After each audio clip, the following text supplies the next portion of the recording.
Hello everybody, मैं doctor Taufiq Hussain, associate professor in higher education. पिछले व्याख्यान में हम अशोक के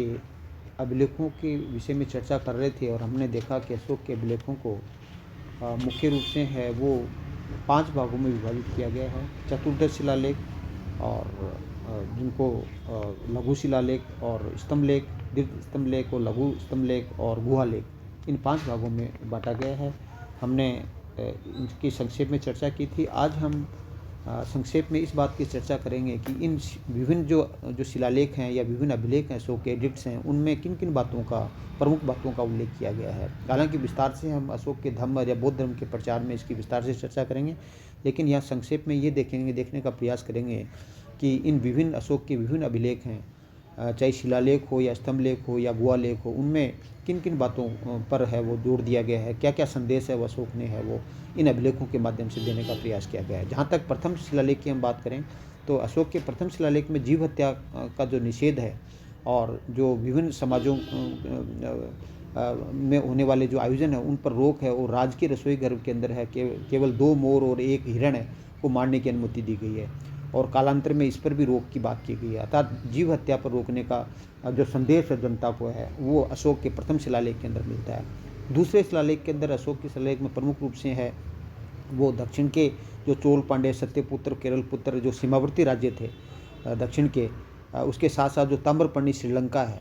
और जो अंत्योक का उल्लेख है वो दूसरे शिलालेख में मिलता है, और इन राज्यों में जो मनुष्य और पशुओं के लिए जो चिकित्सा का प्रबंध करने का उल्लेख मिलता है। अर्थात अशोक है वो न केवल ह्यूमनिटी में विश्वास करता था, अपितु मानव और जीव जंतु है पर समस्त प्राणी मात्र के प्रति है उसका एक अच्छा भाव था।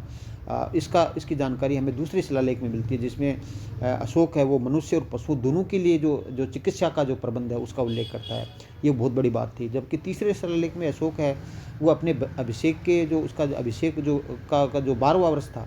उसमें जो विभिन्न प्रकार के अधिकारियों की नियुक्ति का उल्लेख करता है, जैसे राजुक है, युक्त है और प्रादेशिक नामक जो अधिकारी हैं उनके क्या दायित्व होने चाहिए। और इन अधिकारियों को ये कहा कि वो अपने दायित्वों के अतिरिक्त लोगों को धर्मानुशासन का जो पालन करना है के लिए है वो प्रति 5 वर्ष है वो विभिन्न भागों की यात्रा करनी चाहिए, और एक तरह से लोगों को है अल्प व्यय करना चाहिए और अल्प संचय करना चाहिए। तो इस तरह से एक तरह से अशोक है वो लोगों को ये संदेश देता है, अपने अधिकारियों के दायित्वों को याद दिलाता है, और दायित्वों के साथ साथ वो अशोक है वो अपने अधिकारियों को कहता है कि वो जनता के अंदर धर्मानुशासन है उसकी बात को पहुंचाएं, कि वो धर्म का पालन करें और एक तरह से बहुत ज़्यादा व्यय नहीं करें और बहुत ज़्यादा संचय भी नहीं करें। तो ये अशोक की महत्वपूर्ण बात थी, जिसमें तीसरा शिलालेख के अंदर के द्वारा वो अशोक जनता को है ये बात बताने का प्रयास करता है। चौथे शिलालेख में अशोक है वो धर्मानुशासन क्या होना चाहिए उसकी विभिन्न सिद्धांतों की बात करता है, और अपने पुत्रों और पौत्रों और परपोत्रों को है वो इन धर्मानुशासन की बातें हैं वो पढ़ने के लिए है वो कहता है। और अपने अभिषेक के 13वें वर्ष के अंदर है वो अशोक वो धर्म महामात्रों की नियुक्ति करता है, और जो अपने 13वें शिलालेख के अंदर है वो अभिषेक के जो 8 वर्ष बाद हुए जो कलिंग युद्ध है,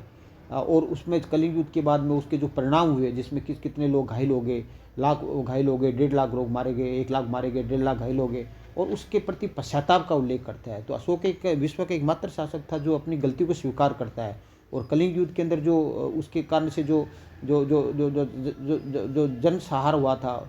उसकी वो क्षमा मांगता है। 13वें शिलालेख के अंदर बहुत बड़ी बात थी अशोक की, और अशोक है वो इस 13वें शिलालेख में घोषणा करता है कि अब युद्ध के स्थान पर वो धर्म की रक्षा की जो लालसा रखेगा और धर्म शिक्षण के प्रति है वो एक उत्साही रहेगा। इसके कहने का मतलब है कि अशोक है वो 13वें शिलालेख के अंदर है वो युद्ध घोष के स्थान पर धर्म घोष की नीति है पर चलने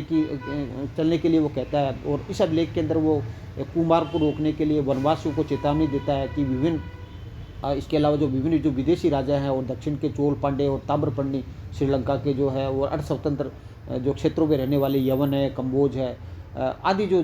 जातियां हैं उनको भी एक तरह से है वो चेतावनी देता है। 14वें शिलालेख में अशोक है वो बार बार जो अभिलेखों के जो बात दोहराई है उनके औचित्य को सिद्ध करने का प्रयास करता है। और जो प्रथम जो कलिंग शिलालेख है नंबर 1 है, उसमें वो लोगों को इलोक और परलोक के सुख की कामना और महामात्रों को इस लक्ष्य की प्राप्ति के लिए वो प्रयत्नशील रहने के लिए कहता है। और पृथक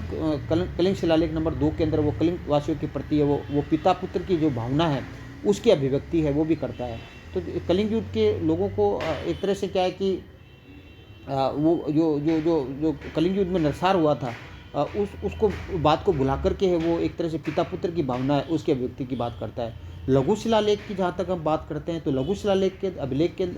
या इस अभिलेख के उत्कीर्ण कराए जाने के 2.5 वर्ष के कुछ समय पूर्व ही अशोक ये कहता है कि उसने बौद्ध धर्म स्वीकार कर लिया, और 1 वर्ष से कुछ समय पूर्व ही उसने संघ में आने वाले और बौद्ध धर्म के प्रसार के लिए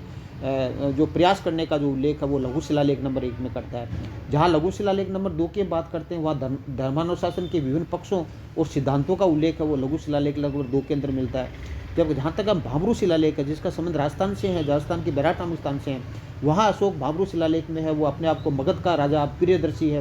वो के नाम से संबोधित करता है और संघ की कुशलता की कामना करता है। और इसके साथ साथ भाबरू अभिलेख के अंदर है वो बुद्ध धर्म और संघ के प्रति है वो अपने आप को समर्पित करता है। और उस भाबरू अभिलेख के अंदर अशोक ये कहता है कि वैसे तो भगवान बुद्ध ने जो कुछ कहा था वो अच्छा ही है, किंतु वो बौद्ध धर्म के चिरस्थायित्व के लिए है वो जो उचित समझता है उसकी वो घोषणा करता है। और इस प्रयोजन के लिए वो अशोक का वो बौद्ध भिक्षुओं के लिए कहता है कि उसको विनेश कुमस अले बसानी अनागत बयानी मोनी गाथा मोनी सूत अपासीन वसी और लागुलवाद आदि विभिन्न ग्रंथों को पढ़ने की बात करता है, जिसकी उल्लेख हमने पिछले व्याख्यान में भी किया था। जहाँ तक स्तंभलेख की बात है वह स्तंभलेख नंबर 1 में वो अशोक ये कहता है कि अशोक के प्रयासों से जन सामान्य के विभिन्न अधिकारियों और धर्म पालन संबंधी जो प्रेरणा है उसका उल्लेख है वो स्तंभ नंबर 1 में मिलता है कि अशोक ने है वो विभिन्न अधिकारियों को वो जो धर्म के पालन के लिए क्या प्रयास किए उसका उल्लेख है, उसकी जानकारी हम स्तंभ लेख नंबर 1 में मिलती है। स्तंभ लेख नंबर 2 के अंदर है वो धम्म की परिभाषा मिलती है, कीचु धम्मे साधु कीचु तुम्हें अपासे नो बहु कथा ने दया दाने सची सोची। तो अशोक के धम्म की जो परिभाषा है वो स्तंभ लेख नंबर 2 से मिलती है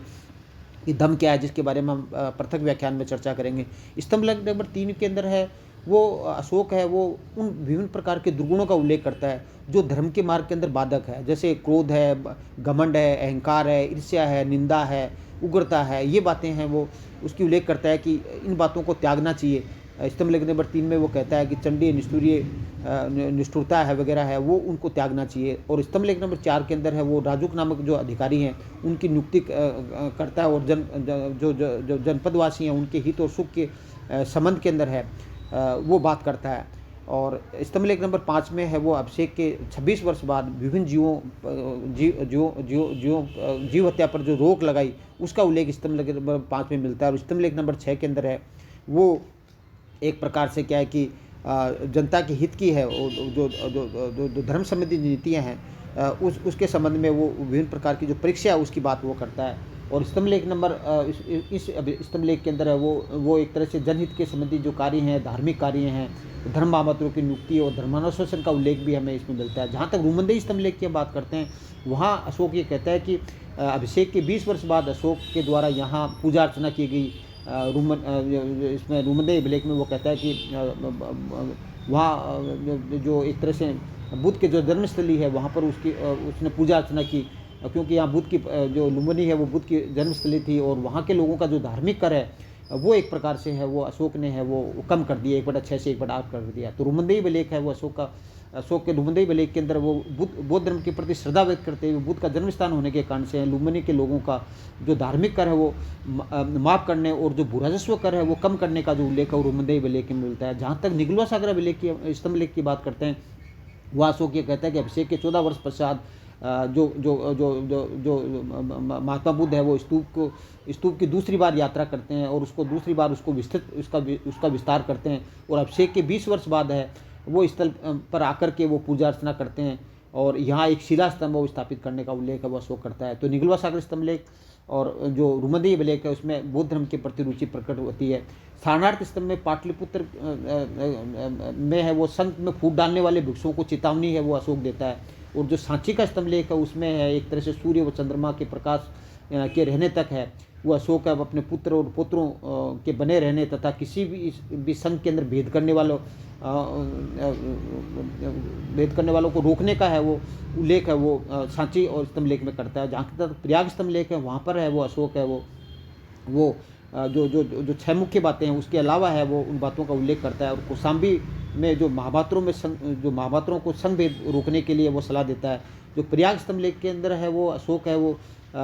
जो रानी का अभिलेख है वहाँ पर जो तीवर है, अशोक की जो तीवर है जो उसका उल्लेख है वो मिलता है। और कारवाकी का उल्लेख भी इसके अंदर मिलता है। कारवाकी जो दान दिया गया था उसका उल्लेख भी प्रयाग स्तंभ लेख में मिलता है। जहाँ तक गुहा लेख की हम बात करते हैं तो गुहा लेख नंबर 1 और गुहा लेख नंबर 2 में अभिषेक के 12 वर्ष बाद है। और जो एक तरह से गुहा लेख नंबर 3 में है वो 19 वर्ष बाद है